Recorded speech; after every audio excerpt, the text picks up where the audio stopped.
Bonjour à tous. Des décisions du Conseil des ministres d'hier rapportées par certains journaux. Au sujet du dialogue politique, le Jour Plus écrit que le gouvernement annonce la phase pratique selon le porte-parole adjoint du gouvernement qui soutient que le dialogue va s'ouvrir et que le gouvernement prépare sa phase opérationnelle. Fraternité Matin, lui, communique sur un ordre national des infirmiers qu'il dit créé par le gouvernement, citant le porte-parole adjoint du gouvernement qui expliquait dans son point de ce Conseil des ministres que le Conseil y a adopté un projet de loi organisant la pratique de la profession infirmière et renforce les mécanismes de contrôle du personnel infirmier en vue d'améliorer la sécurité sanitaire des populations, la qualité des soins et les performances du système national de santé. Une autre décision de ce Conseil des ministres concerne le Conseil régional du Béquet. Et là-dessus, le sursaut écrit que Jacques Mangwa a définitivement été éjecté de la présidence de ce Conseil. Selon le rassemblement, le Conseil des ministres a adopté un décret portant mise sous administration directe de l'État du Conseil régional du Béquet. Alors, explique ce journal, une commission spéciale de 10 personnes nommées dans les conditions prévues par la loi et présidée par le préfet assumera les attributions du Conseil régional.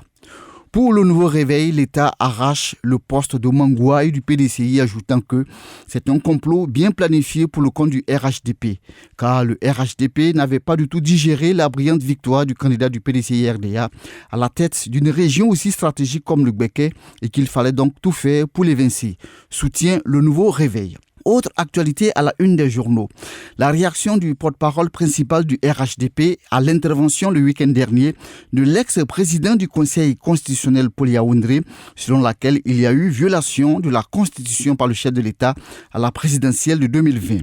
À cet effet, le Patriote rapporte une déclaration qu'il attribue à Koubina Adjoumani Kouassi, disant à propos de Paul Yaoundé qu'il aurait été ailleurs condamné pour haute trahison. Pareil pour Soir Info et l'intelligent d'Abidjan. Enfin, CAN 2022 au Cameroun, la victoire 1-0 hier de la Côte d'Ivoire face à la Guinée équatoriale, également dans les journaux.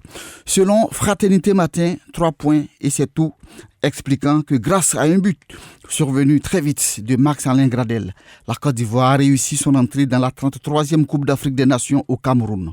Idem pour le quotidien Les Soirs ivoiriens qui indique que les éléphants de Côte d'Ivoire ont bien entamé leur campagne de la CAN 2022 en s'imposant à la Guinée équatoriale 1-0 hier à Douala. Et ce soutient ce journal grâce à un somptueux but de Max Gradel d'une frappe lourde et flottante à la 6e minute. Pour le temps, c'est une victoire dans la douleur parce qu'après le but, il y a eu baisse de régime des éléphants, ce qui a donné, écrit-il, des velléités aux joueurs de la Guinée équatoriale. Quand Supersport lui dit « éléphant », un but, 3 points, des migraines. Pour expliquer, selon lui, combien les Ivoiriens ont souffert moralement et même physiquement en suivant la difficile prestation de leur pachyderme au stade Japoma à Douala contre la Guinée équatoriale. Merci et bonne lecture de vos journaux. Radio de la paix. Se parler, s'écouter, se comprendre.